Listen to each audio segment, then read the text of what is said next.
चल पोरी आज बनू ठेचा. वावरात जायचं, झाडाच्या कच्च्या कैऱ्या तोडून आणायच्या. तुमच्या घरी नसेल वावर, बाजूच्या वावरात जायचं, कच्च्या कैऱ्या चोरून आणायच्या.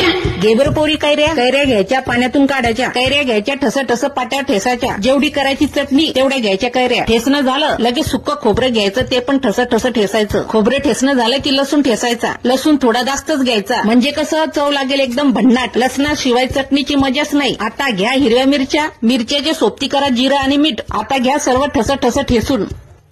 भाकरी सोबत ठेसायची मजाच वेगळी, खायला लागतं एकदम जबरदस्त. ठेसा झाला, ठेसणं घ्या काढून. आता करा फोडणीची तयारी. पोरी सांग बरं कोणाला आवडती कच्च्या कैरीची चटणी. गॅस चालू करायचा, गॅसवर ठेवायचा तवा. तव्यावर टाकायचं तेल तपलं की लगेच ठेसा टाकून द्यायचा त्या तेलामध्ये. करा आता इकडून तिकडून. खरपूस होईपर्यंत चटणी तळून घ्यायची. गावाला गेलं दुसऱ्याच्या वावरातून कैऱ्या तोडल्या नाही असं शक्यच नाही. आता टाका चटणीवर कोथिंबीर. आली आता कच्च्या कैरीची चटणी, घ्या खाऊन. पोरी बघतेस काय, ठोक एक लाईक.